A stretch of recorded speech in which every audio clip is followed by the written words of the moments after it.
Hello everyone, my name is Shubham Choubey. CUT express में आपका स्वागत है। आज हम सीयूटी एक्सप्रेस की पहली वीडियो सिलेबस की लेके आए हैं और इस सिलेबस में हम हिस्ट्री डोमेन के पूरे चैप्टर्स को समझेंगे कि कौन कौन से चैप्टर्स हमारे लिए इम्पोर्टेंट है, कौन कौन से चैप्टर्स हमारे एग्जाम के पॉइंट ऑफ व्यू से इम्पोर्टेंट है। चाहे वो सीबीएसई का बोर्ड एग्जाम हो, चाहे वो सीयूटी यूजी का होने वाला एंट्रेंस यूनिवर्सिटी एग्जाम हो, तो हम उसकी पूरी तैयारी आपको कराएंगे। आप इस चैनल को सब्सक्राइब कर लीजिए, वीडियो को लाइक भी करिए और सबके साथ शेयर भी करिए, मेरे साथ बने रहिए। और मैं आपको दावे से कह सकता हूँ कि जिस तरीके से मैंने 2022 में स्कोर किया आउट ऑफ 873 का, उसी तरीके से आप लोग भी स्कोर करेंगे। और नॉर्थ कैंपस, चाहे वो नॉर्थ कैंपस का डीयू का कॉलेज हो, चाहे वो बीएचयू हो, चाहे कोई भी अलग कॉलेज क्यों ना हो, आप वहाँ पे टॉप प्रायोरिटी पे रखे जाओगे और आपका जो प्रेफरेंस होगा वो टॉप होगा। तो वही जो मैंने जिस तरीके से स्कोर किया, और स्पेशली जो मैंने हिस्ट्री में डोमेन में स्कोर किया, वो 200 आउट ऑफ 200 किया। तो मैं आपको अपनी बेस्ट स्ट्रेटेजी बताऊंगा कि आप किस तरीके से स्कोर कर सकते हो। तो मेरे साथ बने रहिएगा। मुझे उम्मीद है आप इस वीडियो को बिल्कुल भी स्किप नहीं करेंगे और इस वीडियो को लाइक और सब्सक्राइब और शेयर भी करेंगे। तो चलिए स्टार्ट करते हैं। तो पहला हमारा होना चाहिए कि स्ट्रेटेजी क्या रहेगी। किसी भी एग्जाम को क्रैक करने से पहले हमें उसके सिलेबस को समझना चाहिए। सिलेबस क्या है? हिस्ट्री ऑनर्स का यूजी हिस्ट्री 2025 के सीयूटी का सिलेबस क्या है? तो वो सिलेबस है एनसीईआरटी। एनसीईआरटी जो बुक्स में जो चैप्टर्स हैं सिर्फ वही है। बिना आपको एनसीईआरटी के बिना आपको कुछ भी नहीं पढ़ना है। एनसीईआरटी रामबाण है। रामबाण क्या है? एनसीईआरटी। तो हमें एनसीईआरटी के लिए बिल्कुल निर्भर रहना, एनसीईआरटी पे ही हमें निर्भर रहना है। तो बेस्ट स्ट्रेटेजी प्लस वैदिक टेक्निक, स्पिरिचुअल टेक्निक मैं आपके सामने शेयर करूंगा। तो ये टेक्निक आपको किसी भी अदर यूट्यूब चैनल पे कोई भी कहीं भी नहीं मिलने वाली है, आपको सिर्फ यहीं से मिलेगी, सीयूटी एक्सप्रेस से। इसलिए बने रहिए हमारे साथ। तो सबसे पहले हमें जान लेना चाहिए, अगर हम कोई भी काम को शुरुआत कर रहे हैं तो उसके लिए हमें उत्साह की बहुत ज़रूरत है। अगर हमारे पास उत्साह नहीं होगा, हमारे पास काम करने की शक्ति नहीं होगी, तो हम कोई भी काम स्टार्ट तो कर देंगे लेकिन उसको कंप्लीट करने में हमें नानी याद आ जाएगी। तो हमें किसी भी तरीके से अपने उत्साह को बनाए रखना है, अपने मोटिवेशन को कामयाब रखना है। तो हम किसी भी सब्जेक्ट को, किसी भी कॉम्पिटिटिव एग्जाम को आराम से क्रैक कर सकते हैं। ठीक है, तो हम स्टार्ट करते हैं। तो पहला होना चाहिए टाइम मैनेजमेंट। फर्स्ट पॉइंट है टाइम मैनेजमेंट। टाइम मैनेजमेंट आप बना के रखिएगा। आप कोई भी वीडियो डाल रहे हैं तो आप उसको सबसे पहले देखिए और डेली देखिए। रेगुलरिटी बहुत ही इंपॉर्टेंट है। ठीक है, फिर सीयूटी लास्ट ईयर का जो पीवाईक्यू, जो सेकंड स्ट्रेटेजी हमारी रहेगी कि आप जो लास्ट ईयर के जो पीवाईक्यू हैं उनको समझिए, उनको देखिए किस तरीके के क्वेश्चन डिमांडेड है। ठीक है, सीयूटी एनटी किस तरह के क्वेश्चन डिमांड करती है, तो उसी तरह के क्वेश्चन आप अपने लिए प्रिपेयर करिए। ठीक है, फिर उस क्वेश्चन को देखने के बाद आप सिलेबस को देखिए। सिलेबस में क्या क्या आ रहा है, क्या आपको पढ़ना है, क्या आपको नहीं पढ़ना है, ये आपकी फर्स्ट प्रायोरिटी होनी चाहिए। हम पढ़ तो लेते हैं, कोई कुछ बुक खरीद लेगा, कोई कुछ खरीद लेगा, अरे यहाँ से भी पढ़ लो, यहाँ से भी पढ़ लो, लेकिन हम कहीं से भी नहीं पढ़ पाते। तो ये गलती आपको बिल्कुल भी नहीं करनी है। ये मेरे पहला पॉइंट आप लिख के ले लो कि हमें अपना सोर्स सिर्फ एक बना के रखना है। पहला रेगुलरिटी बना के रखना है, दूसरा टाइम मैनेजमेंट बना के रखना है, तीसरा हमारा सिलेबस का जो सोर्स है, जो हम पढ़ रहे हैं, वो सोर्स हमारा एक ही होना चाहिए। अगर हम मल्टीपल सोर्सेज को यूज़ करेंगे तो हम ना एक के होंगे, ना उसके होंगे, ना किसी के नहीं हो पाएंगे, हम कुछ भी नहीं कर पाएंगे। और जो हम सोच रहे हैं, एक्सपेक्ट कर रहे हैं, हमारा जो स्कोर होना चाहिए, हमारा वो भी स्कोर नहीं होगा, उससे कम ही होगा। तो जो मैं कह रहा हूँ उस बात को आप ध्यान से दीजिएगा और इस चीज़ पे बिल्कुल अमल करिएगा। तो हम समझेंगे कि जो सीयूटी बोर्ड का एग्ज़ाम है, आप अभी अक्टूबर चल रहा है, आपको भी पता है कि अभी आप सब लोग अपने प्री बोर्ड के एग्ज़ाम में बिजी होंगे, जो स्कूल में एग्ज़ाम चल रहे हैं। तो उन एग्ज़ाम के साथ साथ आप सीयूटी यूजी की प्रिपरेशन 2025 के लिए किस तरीके से कर सकते हैं, ये आपको मैं आज टिप्स देने वाला हूँ। ठीक है, तो हमें सबसे पहले क्या करना पड़ेगा कि हमें देखना पड़ेगा कि एनसीईआरटी और हमारी जो एनटीए में सीयूटी एग्ज़ाम है उसमें, उनके एनसीईआरटी में और उसमें क्या डिफरेंस है, उनमें कौन से चैप्टर डिलीटेड हैं, कौन से चैप्टर आ रहे हैं, ये सारे चैप्टर मैं आज आपको बताने वाला हूँ। तो पहले आप देखिए कि सीयूटी जो यूजी है, सीयूटी यूजी का जो पैटर्न है, वो मार्किंग स्कीम, यानी कि मार्किंग स्कीम वो किस तरीके की है, पहले वो समझ, वो भी मैं बता देता हूँ। तो सीयूटी यूजी जो है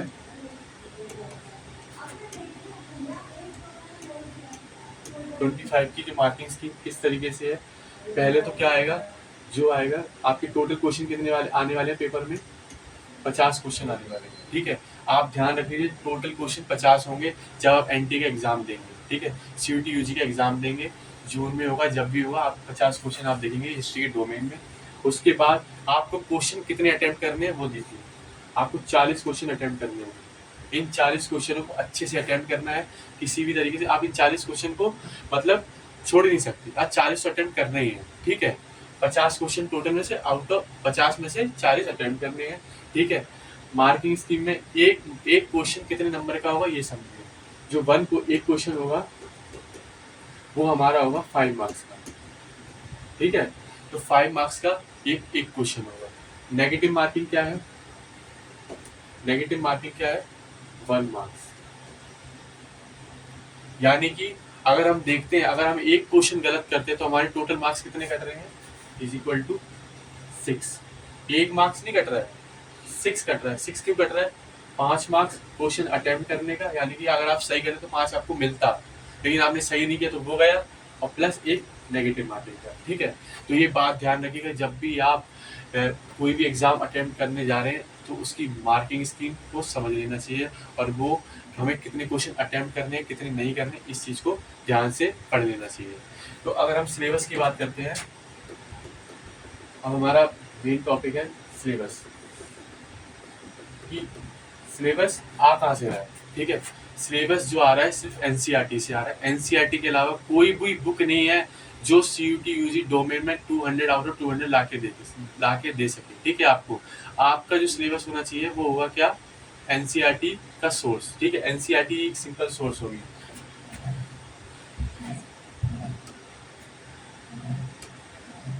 तो जो हमारा सिलेबस है वो इस तरीके से है, ठीक है। इसमें जो पहला चैप्टर है वो क्या है, story of the first cities Harappan archaeology. लेकिन आप देखोगे अरे ये तो नाम हमने कभी पढ़ा ही नहीं, तो एनसीईआरटी में आपको ये नाम एक अलग नाम से दिखेगा, जिसका नाम होगा ब्रिक्स, बीट्स एंड बोन्स। तो जो वो ब्रिक्स, बीट्स एंड बोन्स है वही हड़प्पन सिविलाइजेशन का चैप्टर है, और ये पहला चैप्टर है। तो ये चैप्टर हमेशा कंटेन करता है 5 मार्क्स, ठीक है। 5 मार्क्स यानी कि 5 क्वेश्चन यहाँ से आ सकते हैं, 5 क्वेश्चन यानी कि 25 मार्क्स ये चैप्टर कंटेन करता है, ठीक है।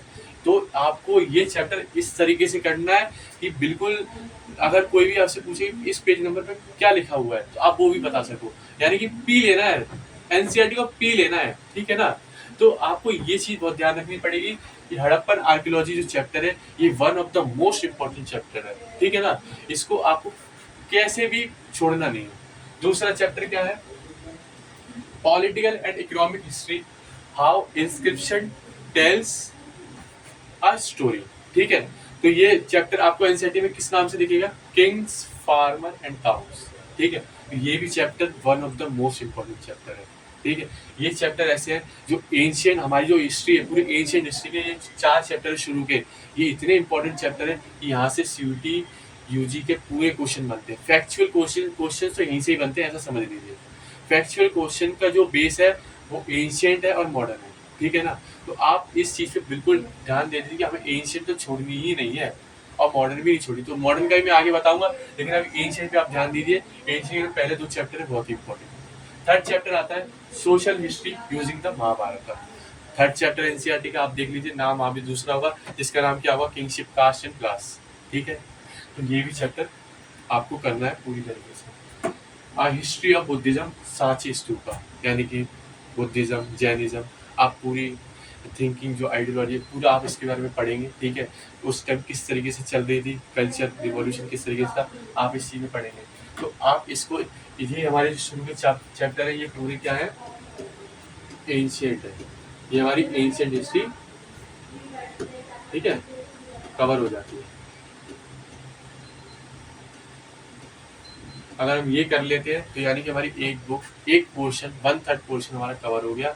और 1/3 पोर्शन सीयूटी यूजी में ये समझ लीजिए कि 40% कंटेन करता है मार्क्स।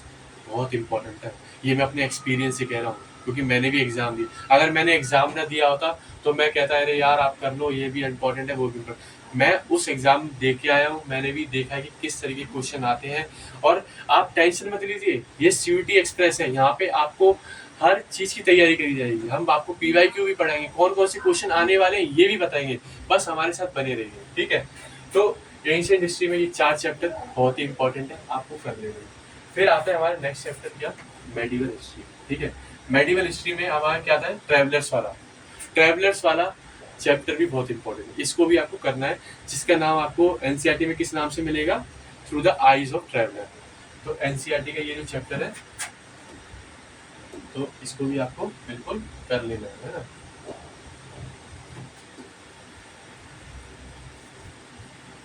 ये जो हमारा 5th चैप्टर है ना, ट्रैवलर वाला, इसको भी आपको बिल्कुल कर लेना है। और टेंशन मत लीजिए, हम आपके साथ हैं और आपको हर एक चैप्टर पढ़ाएंगे, कोई भी चैप्टर सीयूटी एक्सप्रेस की तरफ से नहीं छोड़ा जाएगा, और मैं खुद इसके लिए साक्षी रहूंगा। और आपको 200 आउट ऑफ 200 का स्कोर ना हो तो आप मेरा नाम बदल दीजिएगा, ठीक है। मैं दावे से कह रहा हूँ क्योंकि मेरे पास एक्सपीरियंस है, मुझे पता है किस तरह के क्वेश्चन आते हैं। आपको वही क्वेश्चन कराए जाएंगे, आपको वही प्रिपरेशन कराई जाएगी, आपको वही चीज़ पढ़ाई जाएगी जो एग्जाम पॉइंट ऑफ व्यू से इम्पोर्टेंट है, ठीक है। हमारा नेक्स्ट चैप्टर आएगा रिलीजियस हिस्ट्रीज द भक्ति सूफी ट्रेडिशन। हमारा 6th चैप्टर एनसीईआरटी का भक्ति सूफी के नाम से आप बहुत इंपॉर्टेंट चैप्टर है, आप जानते हैं, ठीक है। भक्ति सूफी का चैप्टर आपको करके ही जाना है। ये मेडिवल हिस्ट्री है। मेडिवल हिस्ट्री में अगर फैक्ट की बात करते हैं, अगर हम कल्चरल रिवॉल्यूशन की बात करते हैं, ठीक है, रिलीजियस रिवॉल्यूशन की बात करते हैं, तो भक्ति सूफी ट्रेडिशन ही है, ठीक है। यहाँ से क्वेश्चंस आने के ज़्यादा चांसेस है, क्योंकि यहाँ के क्वेश्चंस जो है वो थोड़े कॉन्सेप्चुअल हो सकते हैं, ठीक है, वो थोड़े मैचिंग टाइप हो सकते हैं, और क्वेश्चन किस तरीके के वो भी हम आपको बताएंगे, बस आप हमारे साथ बने रहिए, ठीक है। रिलीजियस ट्रेडिशन, रिलीजियस हिस्ट्री, भक्ति सूफी ट्रेडिशन, ठीक है। ये हमारा 6th चैप्टर होगा एनसीईआरटी का। Then next 7th chapter new architecture Hampi यानी कि विजयनगर का ये चैप्टर आपको करके ही जाना है। विजयनगर आएगा और क्वेश्चन भी यहाँ से बनेंगे। क्वेश्चन भले यहाँ से 3 बनेंगे, 2 बनेंगे, वो हम सब आपको बताएंगे किस चैप्टर से कितने क्वेश्चन बने हैं फर्स्ट ईयर 2022 से लेके 2024 तक, आपको सब बताया जाएगा। आप हमारे साथ बने रहिए बस, ठीक है। हम्पी यानी कि यह जो हमारा 7th चैप्टर है ये विजयनगर का है, तो ये हमारा one of the most important chapter है, और ये अराउंड 10 to 15 मार्क्स, ठीक है ना, कंटेन करता है। ये चीज़ ध्यान रखिएगा, विजयनगर बहुत इंपॉर्टेंट चैप्टर है, और आज के हिसाब से अगर आप समझ पा रहे हो तो बहुत ही इंपॉर्टेंट है, ठीक है ना। तो फिर अब उसके बाद हमारा आता है पीजेंट, जमींदार एंड स्टेट, ठीक है। नेक्स्ट चैप्टर कौन सा है हमारा, जिसका नाम है यहाँ पे एग्रेरियन रिलेशन आईन अकबरी, ठीक है। जो एनसीईआरटी में पीजेंट जमींदार के नाम से, और यहाँ पे क्या है आईन अकबरी, यानी कि एक ही चैप्टर, तो आपको इसको भी करके जाना है बढ़िया से। फिर हमारा नेक्स्ट चैप्टर आता है the Mughal court reconstructing the history through chronicles. NCERT में चैप्टर डिलीटेड है, जिसका नाम किंग्स एंड क्रॉनिकल्स के नाम से फेमस है। किंग्स एंड क्रॉनिकल्स का ये चैप्टर एनसीईआरटी के बोर्ड एग्जाम यानी सीबीएसई के बोर्ड एग्जाम में तो नहीं आता है, लेकिन सीयूटी यूजी में तो जरूर आता है। और ये जो चैप्टर है ये सबसे ज़्यादा मार्क्स कंटेन करता है, सबसे ज़्यादा इन द सेंस कि जो डिलीटेड चैप्टर है उनमें सबसे ज़्यादा कंटेन करता है। इसके ट्रेंड हमेशा ये बने आ रहे हैं 4 to 5, 4 से 5 क्वेश्चन यहाँ से बन सकते हैं। तो Kings and Chronicle one of the most important chapter है उन 3 डिलीटेड चैप्टरों में से, ठीक है। वो 3 डिलीटेड चैप्टर में से पहला चैप्टर क्या है, ये मुगल कोड, जिसका नाम क्या है किंग्स एंड क्रॉनिकल्स। इस चीज़ का आप ध्यान रखिएगा। देन हमारा नेक्स्ट चैप्टर आता है क्या, कॉलोनियलिज्म एंड कंट्री साइड, जिसका यहाँ पे क्या नाम है, कॉलोनियलिज्म एंड रूरल सोसाइटी। नाम पे मत जाइए, कंटेंट पे जाइए। कंटेंट कहाँ मिलेगा, एनसीईआरटी में। एनसीईआरटी में जो सोर्स बस वही पढ़ना है। नाम यहाँ डिफरेंट है वहाँ डिफरेंट है, ये मत सोचिए कि अरे कहीं वहाँ पे तो हमें तो वो पढ़ना चाहिए न्यू एडिशन, नहीं ऐसा कुछ, सिर्फ एनसीईआरटी, ठीक है। पीडीएफ आपको मिल जाएगी, बुक्स न्यू एडिशन मिल जाएगी, ठीक है। आपको एनसीईआरटी के अलावा कोई भी बुक नहीं पढ़ानी, मैं स्टार्टिंग से लेके अभी तक समझा रहा हूँ। एनसीईआरटी एनसीईआरटी एनसीईआरटी डायरेक्ट लेना है एनसीईआरटी। फिर आता है हमारा नेक्स्ट रिप्रेजेंटेशन ऑफ 1857, यानी कि 1857 की क्रांति। आपने बोर्ड एग्जाम के लिए भी आप पढ़ रहे हैं, प्री बोर्ड में भी आप पढ़ ही रहे होंगे अभी, और ये चैप्टर आपको सीयूटी में पढ़ना है, यानी कि सिर्फ यही चैप्टर है। कौन सा, ये वाला मुगल कोड। जिसको आप अभी नहीं पढ़े होंगे। ये आपको पढ़ना होगा। कब? अगर आपको नॉर्थ कैंपस यानी कि आपको अच्छे कॉलेज में जाना है, DU के, चाहे वो और भी BHU में, तो आपको ये पढ़ना होगा। मेरे भाई मेरी बहन सबको पढ़ना होगा, ठीक है। मेरी बात को जानो, क्योंकि मेरे पास एक्सपीरियंस है, मेरे पास स्कोर है। तो इस चीज़ को ध्यान रखो, इस चीज़ को भूलना नहीं बिल्कुल। तो हमारा यहाँ तक हो गया 11 चैप्टर हमारा 1857 क्रांति हो गया। फिर नेक्स्ट आते हैं, आप देखोगे NCERT में कॉलोनियल सिटीज़ के नाम से फेमस है, ठीक है। और ये क्या है चैप्टर? ये जो चैप्टर है हमारा, ये न्यू चैप्टर है उन 3 चैप्टरों में, यानी डिलीटेड चैप्टर में से ये एक और चैप्टर है। ये क्वेश्चन, इसका जो है, इसके ज़्यादा क्वेश्चन नहीं बनते हैं, 1 से लेके 2 जो ट्रेंड चला आ रहा है। देखो मैं सच बता रहा हूँ, 1 से 2 ही क्वेश्चन बने इस चैप्टर। इतना इंपॉर्टेंट नहीं है, लेकिन इंपॉर्टेंट भी है, क्योंकि एक क्वेश्चन भी बहुत एक मार्क मतलब एक नंबर भी बहुत इंपॉर्टेंट होता है। जब आप देखोगे ना कि इतने लोग एग्जाम दे रहे हैं, वहाँ से पेपर निकालना और एक मार्क्स कितना मतलब डिफरेंट कर सकते, एक सीट आप एक मार्क्स से आप किस कॉलेज से पहुँच सकते हो, जब आपको पता चलेगा। इसलिए मैं कहता हूँ, हम मानते हैं कि यहाँ पे न्यू चैप्टर है, कम है, ठीक है, वेटेज, लेकिन चैप्टर इंपॉर्टेंट है, क्योंकि ये टोटल 12 मतलब यानी कि 2 क्वेश्चन यानी कि 10 मार्क्स, 8 से 10 मार्क्स करता है कंप्लीट। तो ये चीज़ ध्यान रखना, और सॉरी 5 से 10 मार्क्स ये करता है, ठीक है। इस चीज़ को ध्यान रखिएगा, ठीक है। मैं आपको कोई भी गलत टिप्स नहीं दूंगा, मैं वही टिप्स दूंगा जो मैंने खुद फेस करी है, मैंने 2022 में फेस करी है, और उसका रिजल्ट मुझे 200 आउट ऑफ 200 में मिला। क्यों मिला? क्योंकि मैंने हर चीज़ को हर तरीके से सही से हैंडल किया। आज मैं आपको पढ़ा रहा हूँ, मुझे भी कोई पढ़ा रहा था उस टाइम, तो मैंने उनके एक्सपीरियंस से, अपने खुद के एक्सपीरियंस से, और आप भी किस्मत वालों की, आपको भी मैं अपना एक्सपीरियंस शेयर करता हूँ। मैं भी किस्मत वाला हूँ आपके साथ साथ। तो मेरे साथ बने रहिए, CUET एक्सप्रेस के साथ बने रहिए। फिर हमारा नेक्स्ट चैप्टर आता है महात्मा गांधी, ठीक है। Mahatma Gandhi in contemporary age, Mahatma Gandhi revolutionary movement, सब कुछ आपको महात्मा गांधी से रिलेटेड इसमें पढ़ना है। ये क्वेश्चन भी बहुत इंपॉर्टेंट है, यहाँ से क्वेश्चन बनते हैं। किस तरीके के क्वेश्चन बनते हैं ये भी मैं आपको बताऊंगा, ये भी मैं आपको बताऊंगा। टाइम के साथ साथ आप बने रहिए CUET एक्सप्रेस के साथ। फिर नेक्स्ट आता है पार्टीशन थ्रू ओरल सोर्सेज। अब आप बोलोगे अरे भैया हमने तो ये कभी सुना ही नहीं। ये भी न्यू चैप्टर है, ये भी न्यू चैप्टर है मॉडर्न हिस्ट्री का, इसको आपको पढ़ना है। और ये एक ऐसा चैप्टर है, ये भी किंग्स एंड क्रॉनिकल्स की तरह आपको पढ़ना है। क्यों पढ़ना है? क्योंकि देखा जाए ट्रेंड में तो क्वेश्चन कम ही आते हैं, लेकिन यहाँ से फैक्चुअल क्वेश्चन आने की चांसेस ज़्यादा है, ठीक है। और फैक्चुअल क्वेश्चन ऐसे होते हैं कि मतलब हम बिल्कुल हमें लग रहा है कि ये सही है, लेकिन वो सही नहीं होता है, ठीक है। इसलिए मैं आपको सजेस्ट कर रहा हूँ कि किसी भी कोई भी NCERT को पी लेना है, लाइन टू लाइन रीड करना है। पहला क्या करना है? नोट्स, एक नोटबुक खरीद के लाओ, अभी जाओ स्टेशनरी पे, अभी जाओ, नोट्स बनाना है। NCERT में जो है NCERT के नोट्स बनाओ। NCERT में जो आपको इंपॉर्टेंट लग रहा है, चाहे वो ब्लू बॉक्स हो, चाहे वो काला बॉक्स हो, चाहे वो नीला बॉक्स हो, येलो बॉक्स हो, कोई भी बॉक्स हो, पेज नंबर का नंबर भी क्यों ना हो, वो भी पढ़ लो। समझ रहे हो ना किस तरीके से NCERT पढ़नी है? NCERT रट लेना है, रटे बिल्कुल आपको पढ़ लेना है। आपको ये नहीं सोचना है कि अरे ये इंपॉर्टेंट है, ये इंपॉर्टेंट नहीं है। आपको सब पढ़ना है। अगर आप सब पढ़ोगे, मैं दावे से कह सकता हूँ आपको कोई नहीं रोक सकता आपकी मंजिल से, क्योंकि आपके पास उत्साह है। और उत्साह जिस व्यक्ति के पास होता है ना, वो कभी भी जीवन में असफल नहीं हो सकता।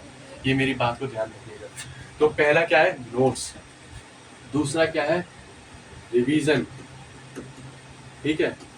अब पढ़ तो लिया, रिवीजन ही नहीं है। मैंने ये क्या करा, एक दिन पढ़ लिया, 2 दिन बाद 3 दिन भूल गया। कोई बुक थी, हिस्ट्री कुछ था, हम कुछ थे, शिवम भैया कुछ थे, सब भूल गए। तो ये नहीं करना, आपको रिवीजन रेगुलरली करना। मैंने रेगुलरली बट पहले ही बोला है, कंटिन्यूटी होनी चाहिए। चाहे वो इजी चैप्टर हो, चाहे वो मुश्किल, आपको हमें कंटिन्यूटी बना के रखनी है। रिवीजन। लास्ट होगा हमारा क्या? मॉक। मॉक की प्रिपरेशन भी कौन कराएगा? हम कराएंगे, हम कराएंगे, हम कराएंगे। CUET एक्सप्रेस कराएगा, आपको सब कुछ अवेलेबल कराएगा। CUET एक्सप्रेस कराएगा। CUET एक्सप्रेस के साथ बने रहिए, चैनल को सब्सक्राइब करिए, लाइक करिए। लास्ट चैप्टर है हमारा मेकिंग ऑफ कॉन्स्टिट्यूशन। हमारे 3 चैप्टर हमने बता दिए कौन कौन से जो डिलीटेड है। पहला मुगल कोड, दूसरा आपका colonialism and Indian towns, and तीसरा आपका पार्टीशन थ्रू ओरल सोर्सेज, जिसका एनसीईआरटी में नाम क्या है, अंडरस्टैंडिंग पार्टीशन। ठीक है, आप बोर्ड के एग्जाम के लिए भले ही ना पढ़ें, लेकिन आपको वहाँ के लिए पढ़ना है।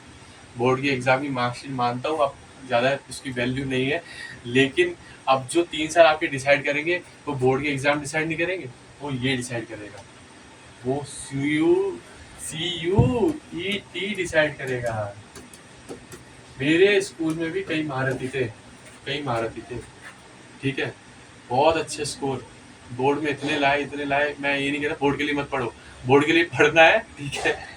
बोर्ड में इतने लाए कि CUET के बारे में भूल गए, और CUET में आज वो ऑफ कैंपस और मतलब बोलना नहीं चाहिए सोल जैसे पढ़ रहे, क्योंकि उन्होंने इस चीज़ पे ध्यान नहीं दिया। आज के टाइम पे जो चल रहा है, आज का जो ट्रेंड है, हमें उस ट्रेंड को लेके चलना है। अगर हम पहले पुराने ट्रेंडों को लेके चलेंगे तो हम आगे नहीं बढ़ पाएंगे। आज की टेक्नोलॉजी को हमें साथ में लेके चलना पड़ेगा। आज की डिमांड कर रही है सोसाइटी, वो हमें लेके चलना पड़ेगा। पुरानी सोच को हमें खत्म करना होगा। तो ये हमारा सिलेबस है, टोटल 15 चैप्टर है, ठीक है।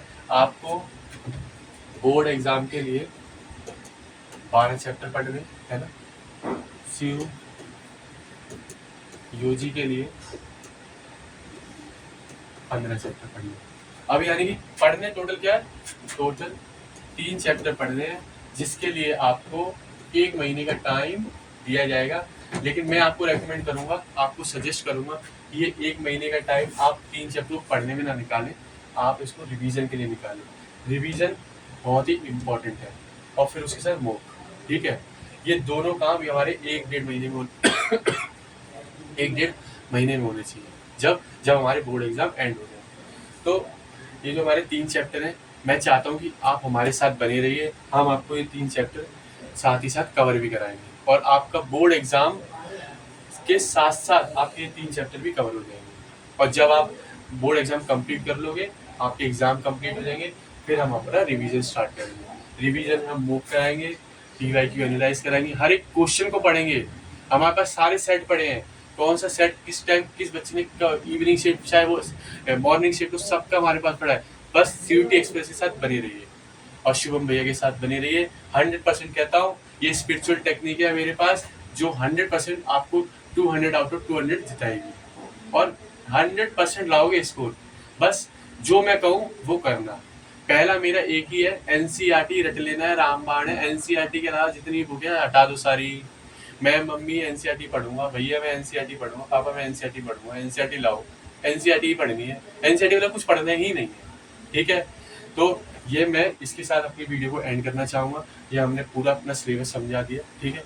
आप मेरे साथ CUET एक्सप्रेस पे बने रहे, उसके लिए बहुत बहुत धन्यवाद। और CUET एक्सप्रेस के चैनल को सब्सक्राइब करें, शेयर करें। अगर आप लोग हमें लाइक करेंगे तो हमारा भी उत्साह बढ़ेगा। हम भी चाहिए कि हम आज एक दिन में एक वीडियो बना रहे, तो हम एक ही दिन में 3-3, 4-4 वीडियो बनाएं, क्योंकि लोग हमें लाइक कर रहे हैं, ठीक है। तो हम चाहते हैं आपका सपोर्ट, और आपके सपोर्ट के लिए हम हैं, हमारे सपोर्ट के लिए आप हैं, ठीक है। धन्यवाद।